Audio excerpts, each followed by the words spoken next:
I'm Amy Dolan, and this is the Feeding People podcast.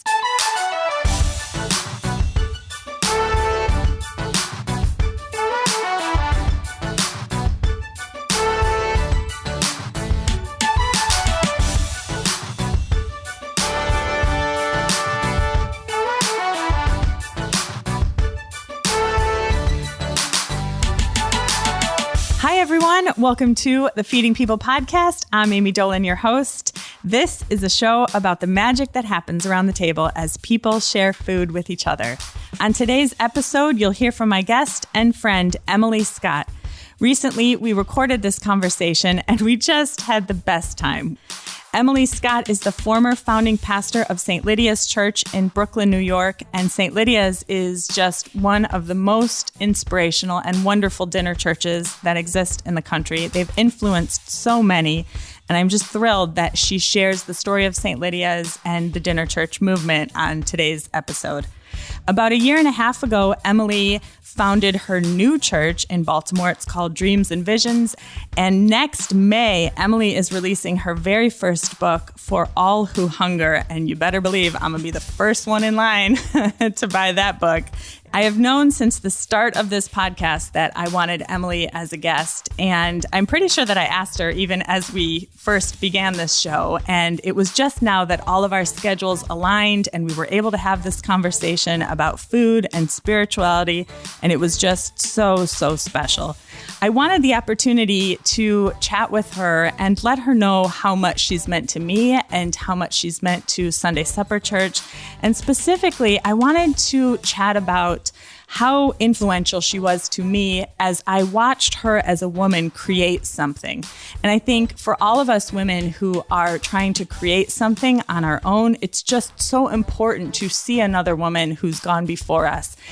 And that's what Emily is and has been for me. And so I get the chance to tell her that. And it's just, there's a lot of tears. Let's just say that.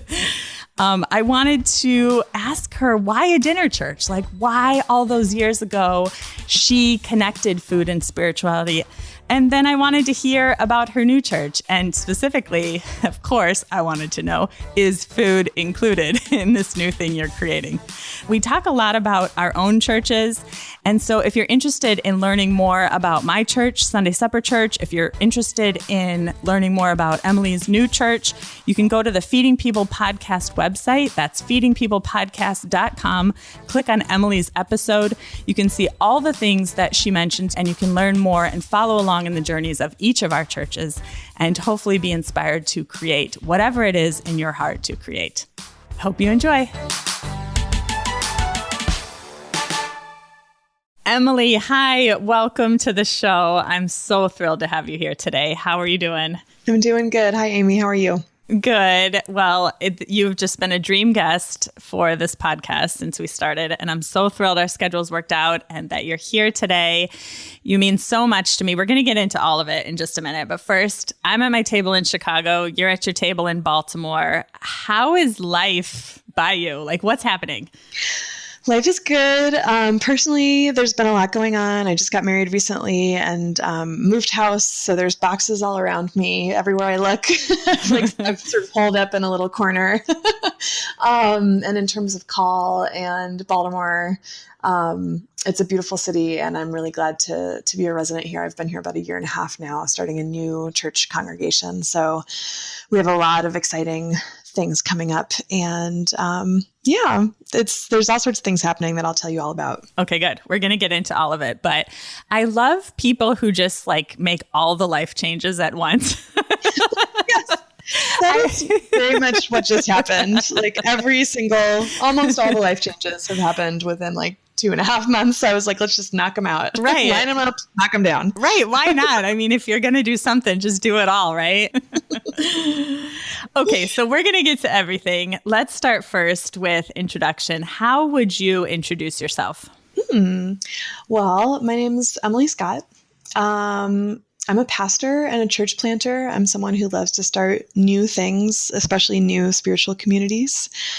And most recently, I'm a writer. I've been working for almost 5 years on a book that's going to come out in May. And so I'm sort of learning more about that world and what it means to be a writer. And it's very different from being a speaker or a preacher. So it's a nice thing. I enjoy it. It's a more introverted way of connecting with people. Yes. And I love that. I feel like anything could be more introverted than pastoring. Yeah, right? pretty much. I would just like to be quiet in my room more. Turns out writing is perfect. Perfect. What do you do for fun? Like, do you have hobbies? Kinda. I could do better in that department. I feel like in my life, I've spent a lot of time kind of pushing everything that I have into the work that I do. And I've had a hard time finding balance with it. I love spending time with my friends, and I love hiking, and I love gardening. And interestingly, also, speaking of introversion, I love doing those things alone also. so yeah, especially when I was single, learning to hike and travel alone was a really fabulous, it was really a learning to figure out how to be alone with myself and to take risks on my own and figure out how to, spend the night in the wilderness by myself. So, but being in nature and gardening is kind of a new hobby that I now finally am in a place where I have a little patch of land and can grow things, which is really exciting. Oh, that's amazing. Solitary ventures. Yes, I love that. I can't imagine anything sweeter than going out into your little garden and harvesting and planting and paying attention and being alone. That sounds lovely. It's kind of the best. Yeah. I remember you saying you traveling reminds me of when you finished up at St. Lydia's and you had your van and you traveled around. Was that like the first time? Were you alone in that van? I was alone. Yeah. That was a solo trip in a 1994 Dodge converted van, like a camper van. Yeah. So I feel like I really needed to sort of learn to be at home with myself and kind of build that up. But the van trip was amazing. It completely crashed and burned. My van broke down. Oh my gosh. In the middle of Nebraska. And it became actually pretty intense. Like in the middle of Nebraska, like you can't really get public transit or a taxi or any form of anything. Sure. Not New York City. Right. Yeah. There were no rental car places. It was, that's a whole other story, but it kind of it turned into a lesson on just kind of, God laughs at our plans effectively. Like everything sort of didn't go the way that I thought it would. And I ended up doing a train trip around the country. And it was a really beautiful time of being on my own and being in a really in-between place of listening to God and discernment. And certainly not having things go the way that I thought that they would. Yeah, right. We weren't going to talk about this, but now we're here and I love it. When you're talking about introversion, and what you learned in being home with yourself, how did you bring that back into your life? As you re-entered life and pastoring and I assume a more relational extroverted life. Is there anything you brought back with you? I'm asking for a friend, of course. I think what I learned is that I really crave that kind of time alone. And there was a time in my life where I was very lonely and sort of wished that I didn't have to be alone. But I think that learning how to enjoy it and how to be with myself was a huge piece. And then coming back into, being a pastor, being connected with communities, part of the learning has been that not every church planter is a huge extrovert who goes down the street and talks to everyone. I think that's kind of the model that we have in our mind for building communities. Yes. But there's actually ways to do it that are much more quieter. It's still highly relational. You just really need to be with people intensively and a lot of the time building relationships. But I've learned that takes a lot of energy for me as much as I enjoy it. And then I really need to kind of recede. And I think what I'd love to do is, plan a time really every year just to be on my own, because it is a really nourishing practice for me. And I just find that you can go to a very sort of like a little snail, just all in your own self for a while. And at first it feels kind of nervous and scary to do that. And after a while, it's just oh my gosh, this feels so good. And you feel like you can kind of listen to God in a new way. So I think it's a good practice. We all need it in different amounts. Some people really crave it and other people it's very scary. But I think learning how to do that is a good exercise. It might stretch some of us more than others. Yes. But yeah, it's a gift. Yes. Thank you for that. I'm going to pass that along to my friend. I'm about as extroverted as they come. Yeah. And most days, like I pack my days to the brim with people. But then Friday for my Sabbath is like the opposite. Like I just literally don't do anything, don't see anyone. And it feels so good. And I think that's sometimes like a misconception about extroverts, even that they never want to be alone or that they don't gain life from being alone. But like Fridays couldn't last long enough for me in resting, not having a schedule, not being responsible for anyone or to anyone, and just kind of reconnecting to my own body. That's what I find. Like when I'm with people a lot during the week, I continually like disconnecting myself from my own body and spirit. And so Friday's a lot of like, well, what do I need? And when am I hungry? And what are my emotions today? Yeah. Kind of rooting back in yourself and your reality, noticing yourself and your body. Yes. Okay. So we have so much to talk about today. I want to start with, how much you mean to me. Let's start there. And your influence on me and Sunday Supper Church. In the summer of 2016, I was leaving my evangelical church and really trying to figure out what was next for me. And I really wasn't sure. And that summer and the year before, Kelly and I had friends over for these things we called Sunday suppers. We just every Sunday night had people over and we connected around the table and around food. And at the end of one of those summers, a friend said to me, "This has become my church." And I didn't know exactly what that meant, but I felt that deep in my spirit. I'd only known white megachurches my whole life. And so I just didn't know how a table and food in church was a thing. Like, don't you have to sit in a dark auditorium and listen to a white man preach? Like, how else do you have church? I don't know. And she said, "This has become my church." And that kind of changed everything for me. And I started paying attention to, wait, could a table with food and deep connection be church for people? I had no idea.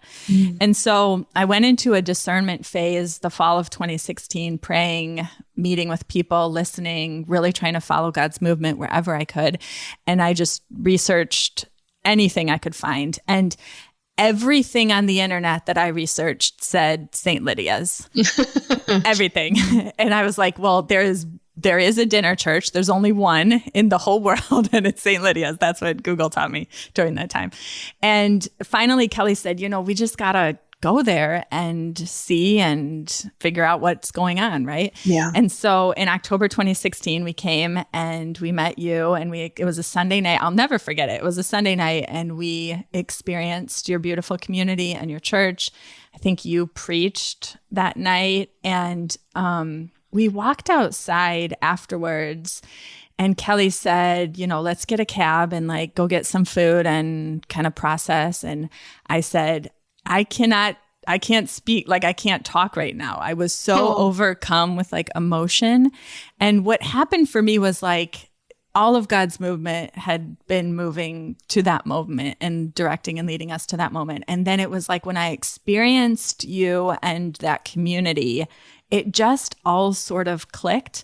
And I walked outside and I thought, okay, I can do this. Not only could I do this as a female pastor, but like I could see in my mind how we could create something in Chicago. Yeah. And that was just such a life-changing moment for me. And that was October 2016. We came back. It's like everything then clicked into place. And January 2017, we had our first gathering. And it's crazy. Almost 3 years later, like still that moment was such a life-changing moment for me. So thank you for what you did. Thank you for what you created at St. Lydia's. And thank you for the way you influenced us in Chicago. It means so much.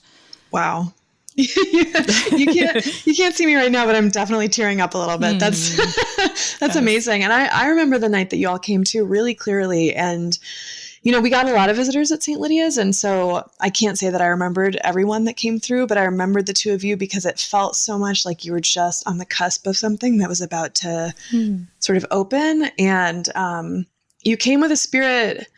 I mean, it was unusual that you were kind of recently connected to the evangelical world. And I was so interested to see how this practice of sharing a meal would play out sort of in your context. And especially you as a woman leader and pastor, what that would look like. It just felt like it was, there was such a freshness and such a like sense of discovery, and not that you were kind of coming to St. Lydia's to kind of sort of mimic it and take it back and sort of make a photocopy. It felt like you were really coming to learn and do something in your own place with your own people. And I was just really, I kept that in mind, and I prayed for you all, and kind of followed along to see how things were going, because it had this feeling of just like electricity about it. I remember when we chatted. So, oh my gosh, it makes me so overjoyed. It really does. Well, now I'm crying. Thank you. Everyone's crying. On the everyone's crying. The other thing I would say that comes to mind is that St. Lydia's was predicated on my relationship with a coach and a pastor, a priest, actually, an Episcopal priest who had started a church called St. Gregory's. And they had a long period where they had experimented with a liturgy that was called the Feast of Friends, which was a meal liturgy. And our liturgy was based on what they had done. And it ended up not being a service that lasted forever and ever. I think it was around for 6 or 7 years.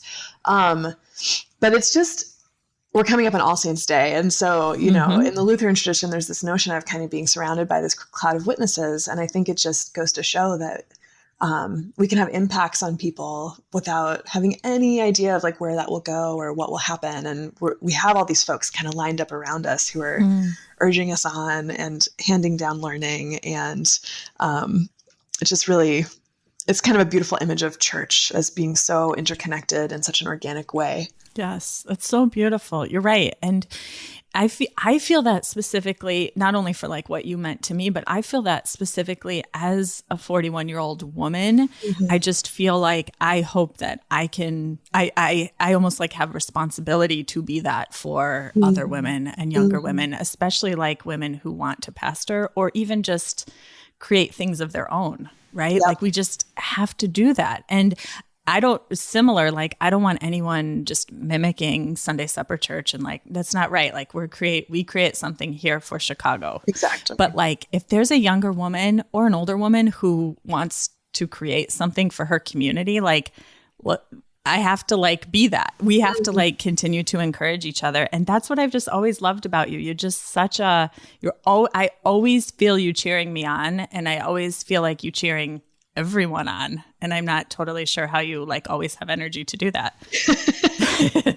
It feels easy, it feels, I was recently at the ordination of one of the folks that came through St. Lydia's and went on to be ordained. And that was a very similar feeling of like, oh my goodness, like this is all sort of, I don't know, being passed along in this really beautiful way. And, I've always felt like I was asking so much of my mentors in the past, and now being a mentor for her, I was like, oh, it's just total gift. Like it's pure gift, because you feel so deeply excited for what others are doing and want to lift them up. And it just all comes from gratitude. So yes. It's great. It's so great. Okay, so let's get into the story of St. Lydia's. And I mean, my number one question is like, why food? Like, why a dinner church? As you were thinking about creating something, why a dinner church? Well, the reason that it came up, and there's a lot of different kind of seeds planted in the past that I think also connected me to that idea. But the biggest moment that I remember is that I had moved to New York City as a 25-year-old, I think maybe 26-year-old. And everyone in New York City lives in these, well, not everyone, but a lot of people live in very, very tiny little apartments. And often in those apartments, the first thing to go is your dining room table because there's just not room. So people sit, on a couch in front of the television, or they sit at like a bar in the kitchen. Or like sometimes the dining room has been turned into another bedroom in an apartment to share with another roommate. And when I first arrived in the city, I started a practice of, I didn't have any friends. I had arrived as a younger person working at a church where most of my colleagues were older than me. So I was really just trying to find a group of peers and friends. So I started this practice of having dinner at my house once a month, and I would honestly just invite pretty much anyone that I knew, like without regard for like, oh, they would get along or this and that, like just a really random divergent group of people. Yeah. And I did have a dining room table that was kind of shoved into my studio apartment, and we would sit around it. Usually I could only really fit 5 people. And we'd sit around it and I would make like a stew or something like that. And what I noticed is that across the board, people's response to home cooked food was just so deep. Like it was just like, oh my gosh, home cooked food. Like it's so rare that we got together in each other's homes to share a meal. Mostly in New York City, you eat out and go to a restaurant and pay the bill at the end. And it's just a really different experience than eating in someone's home. So that experience made me think like, this is so potent for people here. And simultaneously, I was meeting a lot of younger folks as I was trying to make friends who were looking for a spiritual community and were kind of saying like, I can't find anything that seems to fit. Like everything feels so big and anonymous, or it's kind of more conservative than I am politically or theologically. So at a certain point, those two experiences came together and I started thinking, well, what would it be like to gather around a meal? I think it's important to note also that there were, again, like people in my cloud of witnesses, so many people who had taught me about this. So St. Gregory's and the Feast of Friends. When I was in divinity school, we had a practice that was called the Hearty Eucharist. That was like we were in chairs around a table, like a normal kind of, not normal, but a more traditional church setting. But there was like cheese and crackers and grapes and kind of Mediterranean food. And we had communion that way. So I had experienced that. And also way back in college, I had done a research paper that was on early Christian meal practices. And so I think that this interest in what happens at the table actually like, it's amazing looking at the threads. I think I was thinking about it really early on. Yeah. That's so lovely. And so as you were experiencing, I love what you said about just even like the power of eating a home cooked meal together. I mean, what is so spiritual about a home cooked meal? Like what is the magic in it, do you think? Yeah. I think it changes everything. Yeah. I really do. And it's not so much about the food itself. I think it might be something about the sense of generosity and preparing something for someone else to share and to eat, that someone puts love and time into that activity. And it's kind of hard not to cook for people without generosity, you know, to be stingy in your meal making. Yes. So I think, receiving that, I think it does something to our heart to make food for others and then to receive it from someone else. It's just like pure gift. That seems to be the theme today. Yes, pure gift. Right. Yeah, it changes people in a way that I think almost no other activity does. And I think part of it too is that we are literally tending to our bodies when we're eating food. Like we must eat to survive. And so there's something very elemental about eating with other people. Yes, it's very right. It's very connective. I always think about that, like in the creativity and generosity of God. I think about God could have created humans to like take a pill, like a food pill to be nourished, right? That could have been the way the world worked. Like yeah, one it of those like easier than this like an astronaut Ziploc pack of food. I don't know. But instead, God gave us opportunity to be nourished with creativity and flavor and taste and like unlimited recipes and combinations. And I'm thankful that God created us that way and the world that way. Too. So as you were cooking for your friends in your apartment and you were noticing people weren't able to find the spiritual communities that they were looking for, how did that lead to St. Lydia's? How did you take the next step towards a dinner church? Yeah, it was very tremulous. I had been raised in the Episcopal Church, and there's a very sort of strong understanding of authority and the role of the priest in the Episcopal Church. And I really felt that I didn't have the authority to start a new church community. Like it felt like that needed to be sanctioned by someone. Like I wasn't sure who, but someone needed to give me permission to do this thing. Yes. And it was a very kind of awkward process, I would say, of kind of casting around and trying to figure out, like, is this happening? Like, should I do this? And what could it look like? And who should who should sort of oversee it. I think there was a lot of anxiety in that process, but God had also sort of placed me in the midst of this group of liturgical people who are interested in liturgy, a group of Episcopal priests who were kind of mentoring me along. And this was before I was not ordained. I had not, I'd gone to divinity school, but really had kind of felt stuck in terms of what happened next for me in many ways. So these priests were kind of all around me, and many of them were people who had started their own communities or experimented in their own communities. And at a certain point, I said to my mentor, Donald, like, well, maybe we should just start a church. And he looked at me and he said, I think you should. Like, he looked me straight in the eye. Wow. Like he'd been waiting for you to like, when will she realize? Exactly. And I was kind of joking about it, but he was able to kind of see past the way that I was sort of awkwardly interacting with the call and just kind of name it. And I think that kind of permission giving is really important. And then there was another Episcopal priest named Daniel who, I talked to him about this kind of dream that was emerging of this, community that was rooted in sharing a meal together. And he was just getting ready to move to New York, and he was a priest. And he said, when we move there, I'll host in my apartment and I'll preside, which in my world, with a priest presiding, that kind of took off it took away the sort of worries about authority that I was having. Because he was kind of covering it ecclesially, so to speak. Sure. And so it was really, there was a lot of partnerships in the beginning. So Daniel he hosted in his apartment with moving boxes all around us. Like the first week that he arrived in New York, he hosted our first service. Wow. And there were like 12 of us there that first night. It was like 8 to 12 in those early days. And we did like a trial run in Advent, in the season of Advent. Oh, perfect. Yeah. So that was kind of what the beginning looked like. Wow. And so you were literally in a home. Did you, who made the food?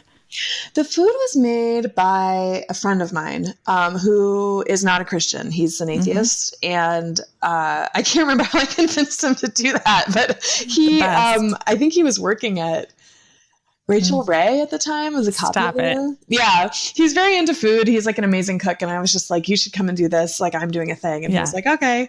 And I had a couple people in my world who loved cooking and loved food. And so they made the meals those first few times that we gathered, and we always have a different person cooking at St. Lydia's. So at the beginning, we kind of developed a few different folks who loved, that was their gift, was making these meals for a whole bunch of people. Yeah. It's the best, right? That's what I've noticed at Sunday Supper Church. We have Brian. He's a chef by day, and we call him our pastor chef. And he leads our food team. And I can't believe the ways he pastors our community by thinking about the meal, planning the meal, and making the meal. It's just so lovely. And I just love that you had a group of people at the beginning who were doing that, right? An atheist, it's amazing. It's the best. So it's the power of food to me is it's a human and divine connection always. And so we can all participate. Okay, so as St. Lydia's grew and evolved and you moved into your space, I'll never forget actually when we came, and because you had the kitchen, when we walked in, we could smell all the food. It was it hit all of our senses. That was such a thing I noted was, it was you were walking, I felt like I was walking into my mom's kitchen where she'd been cooking all day, and I could smell the food and feel the food. It was immediate feel of warmth and love. And you mentioned this about the liturgy. I remember feeling like I was walking into my family's kitchen, and also there was such a formality and liturgy to the service. That is just such a special thing you created with the liturgy that you chose. It's somehow a family table, and you're eating food, and it's casual, and you're connecting at the table, and also it's church. Yeah. That's what I was so struck by. How did you come to all of that? I think we worked a lot on it. We worked on it a lot. And a lot of it had to do with my training at St. Gregory's, where I had been an intern. And they have spent years developing a pattern of liturgy that kind of moves back and forth between the formal and the informal in a way that's very seamless. So it feels like you're part of something that's very human and very organic and very sacred at the same time. Like, I think you don't have to lose your sense of the transcendent or the divine in order to be relatable and like to allow people to be their full selves, you know? I think that's a false dichotomy. Yeah. So I love the way you describe it. And that was really what we were trying to do, was kind of create a place that felt like home to people. And when they arrived, they could be who they were, bring exactly who they were, but also frame the liturgy in such a way that it really felt like we were inviting God into that place in a way that was, God might do something that we were not expecting. And transformation might take place. And that I think in every service, there was some moment for me where you just felt like the room kind of opened up and something entered in that was larger than ourselves. And you would leave feeling kind of grounded and open and different, you know, and glad. Yes. Which isn't to say it was perfect. Like, there were always such weird moments. Yes. Oh my gosh, please tell me one. Just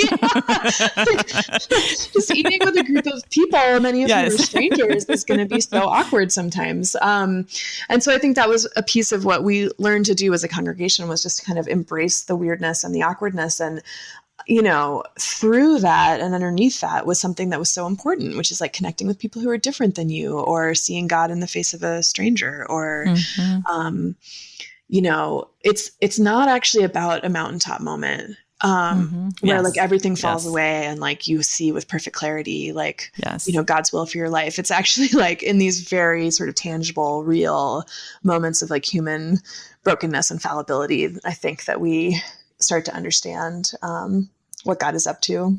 Yes. Oh, I love how you said that.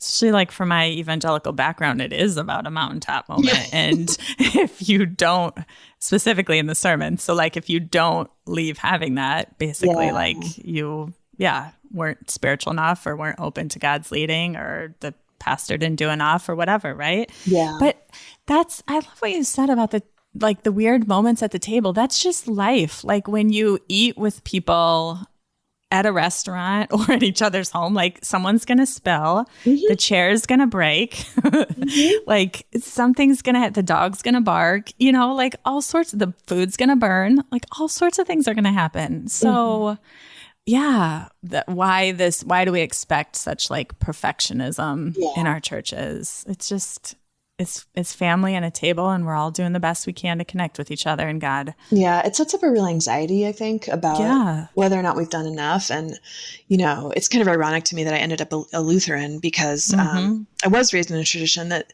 you know, I think at its best was all about beauty and transcendence, which I love and appreciate. But sometimes at its worst, it was sort of like a threat. Like, if we mess this up, God won't show up. Right. And that becomes very anxiety producing. And I think a lot of different traditions have their own kind of version of that.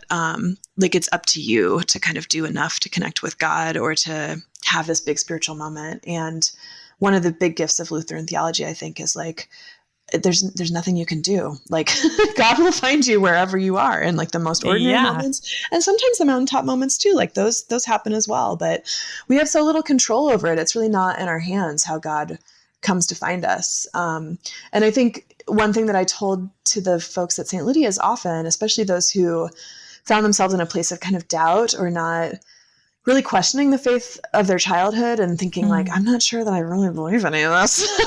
It's like, just keep coming back to the table. You know, like it's the only thing you have to do is keep showing up, and things, who knows what will happen. And it could be nothing for a really long time, you know? Yes. But it's not dependent on you having some big, aha moment. Right. God's got it. It's good.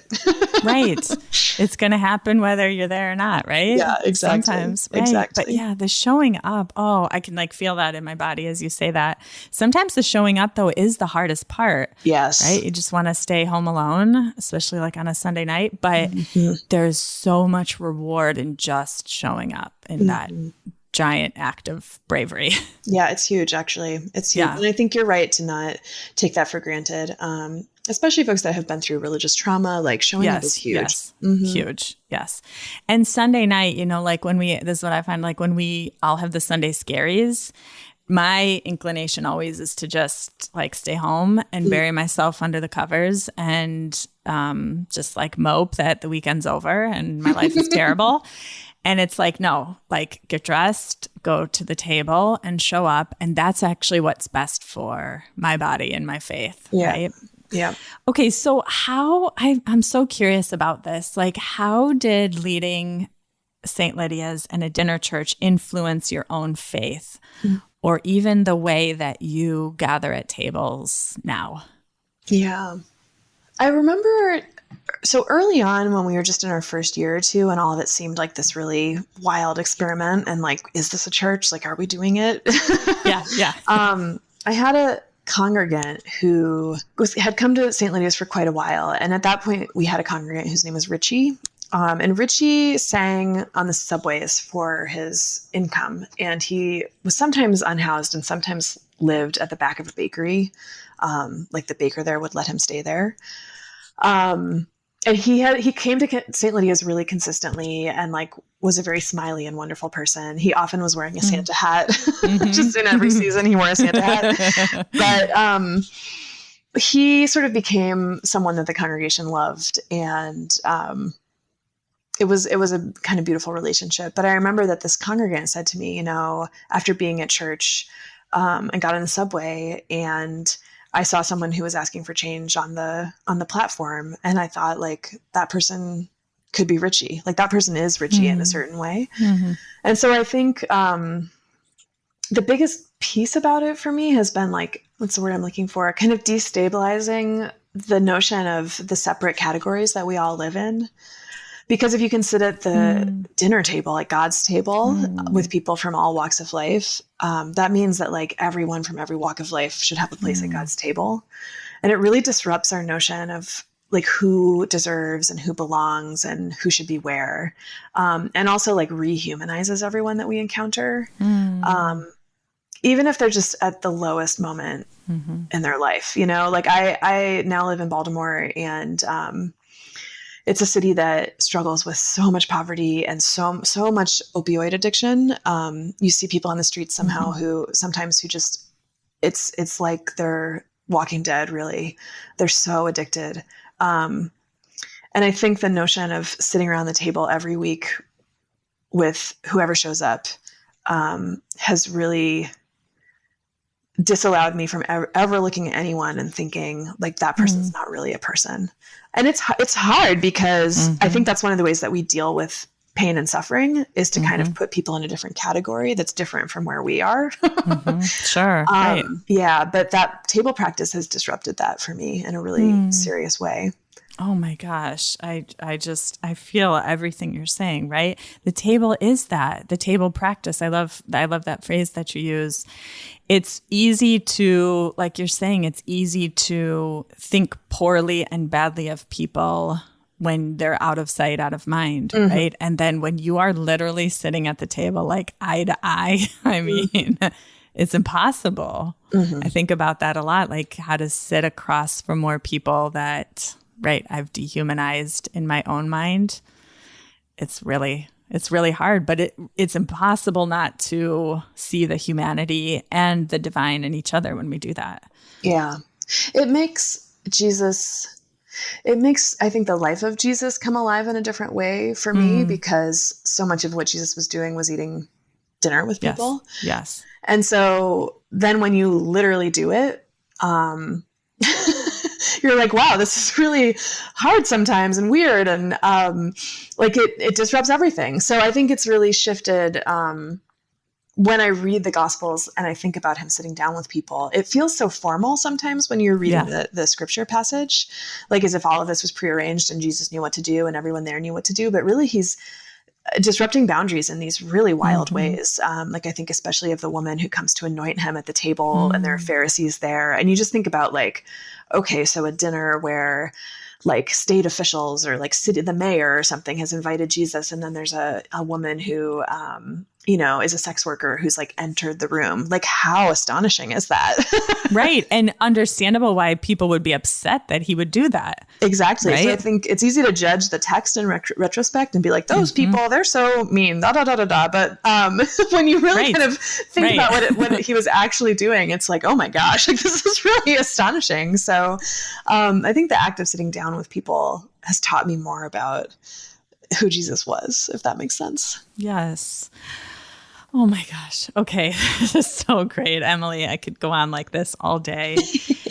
I want to talk about just for a minute about what you're up to now. And I want to hear about your new church in Baltimore. Tell us a little bit about that. Oh yeah. Yay. That makes me happy.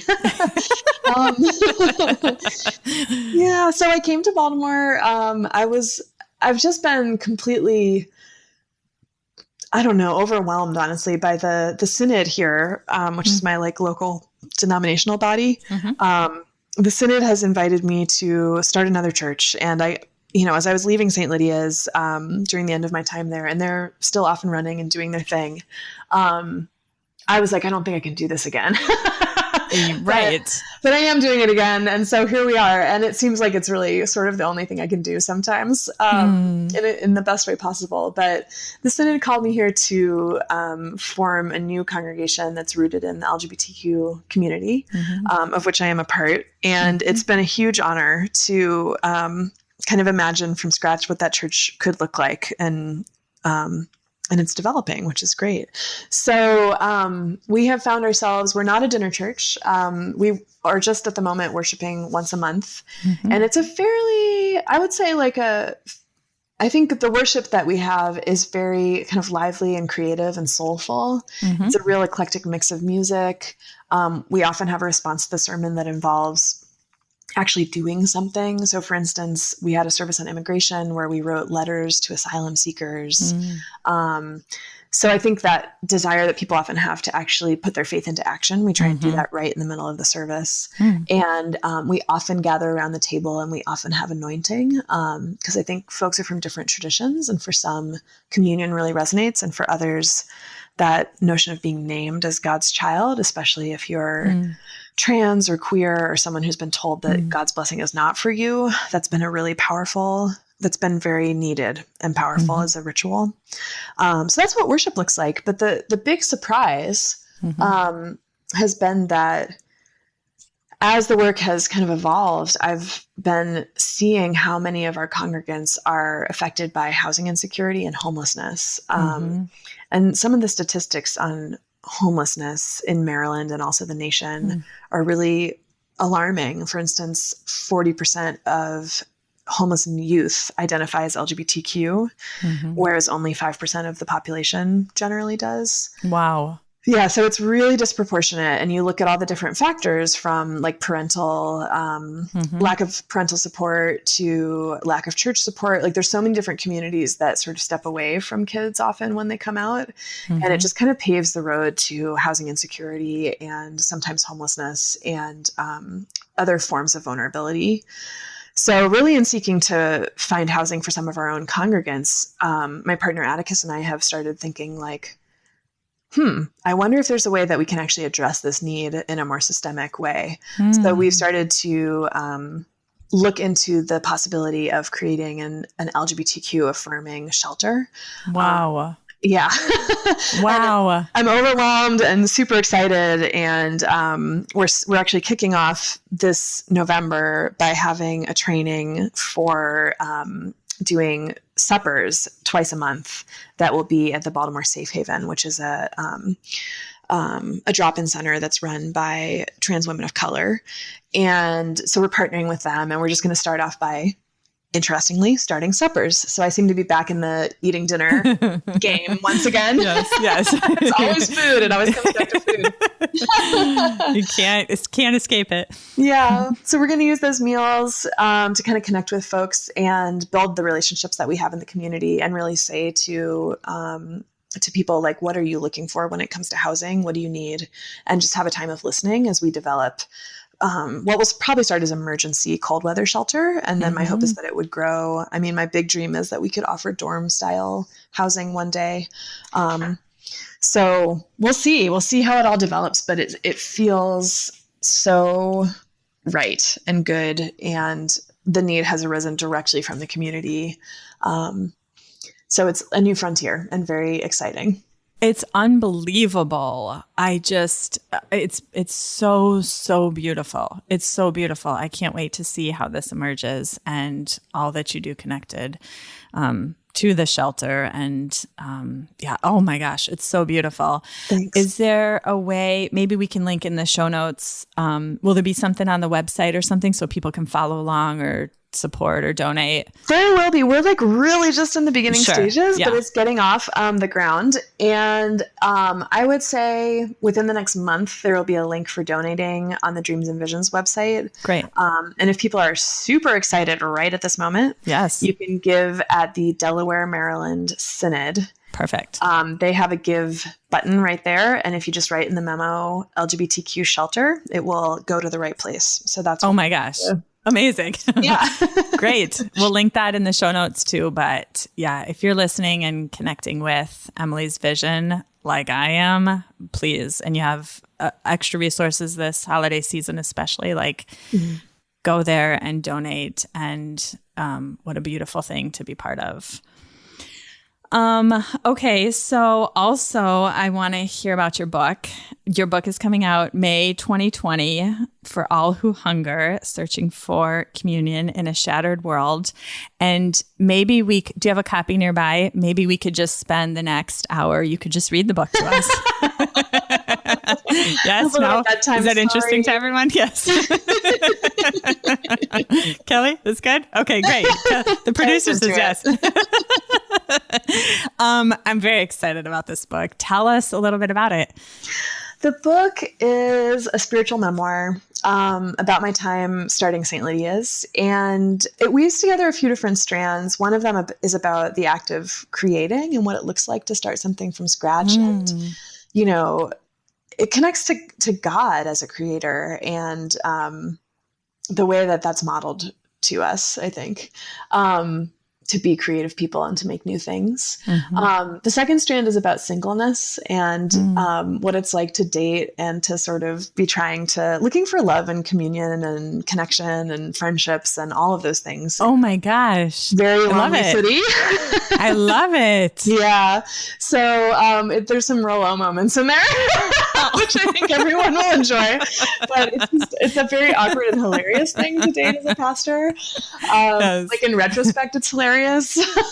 In retrospect, there was not a funny moment going through it, actually. No, not at all. And a lot of it's about sort of this ambiguity of going through the process to become ordained, like as a single woman, and kind of thinking, is this going to kind of rob me of a lot of sort of my femininity and my, I think being especially a woman pastor kind of puts you in like a do not touch category. Yes. Like we traditionally in our culture separate sort of the sacred from the rest of life. Yes. So I really felt that. And so I write about that quite a bit. And then, oh my gosh, that's going to be a whole thing. It's a whole thing. Wow. And then the third piece is about how St. Lydia's builds connections in her neighborhood. The first piece is kind of about Hurricane Sandy and how that sort of the crisis of Hurricane Sandy kind of causes us to look around at our neighborhood and say, oh my goodness, like we are so disconnected from each other, and kind of follows our relationship building in the neighborhood and how we become a church that's more highly involved in activism and community organizing, responding to as part of the Black Lives Matter movement, doing some work around affordable housing. So it kind of shows how it's all really about relationships and seeking relationships and longing for relationships and building relationships across boundaries. So yeah, I'm excited for it to be out in the world and totally terrified also. Of course. Right. It sounds lovely. It just sounds so beautiful. And I'm so excited to read it. If you want to just email me a copy of it after this, no problem. I can definitely send you a galley, actually. I'd be happy to do that. Just kidding. I'm so excited about it. I can't wait for it to come out. Emily, you're the loveliest. Thank you for all of this time. Thank you for sharing your stories. Thank you for all that you mean to me and to so many people. I only wish you the best as you continue in your church and continue in your life and all these new things going on in your life right now. As we finish today, would you just offer maybe one piece of encouragement for listeners, maybe based on showing up to tables or connecting over food? What would just be a final piece of encouragement you'd offer to us? I think I would encourage people just to take their time. That I think when we have a tug on our heart, from God, it doesn't go away. It sticks around. And if you've been distant from church for some time and it feels like you're not ready yet, that's okay. You don't have to feel pressure about it or guilt. And taking the time to kind of sit with that and listen and heal and recover, that's time that's well spent. And then I think, that nudge at some point will say, like, now's the time. And then it's another good time to listen and respond. And there might be a few ups and downs along the way. Christian communities are not perfect by any means. And it can take a little while to find the right match. And you should certainly have high standards because I think, sharing your soul with a community and with a pastor is a risky business. So it's a vulnerable thing. So hold out for that community that feels like it is going to care for you and keep you safe imperfectly, but still, with honesty and integrity. Yes. Emily, thank you so much. Thank you, Amy. And I'm going to have you and all the folks at Sunday Supper Church in my prayers, and I'm cheering you on 100%. Thank you. That means the world. Thank you so much.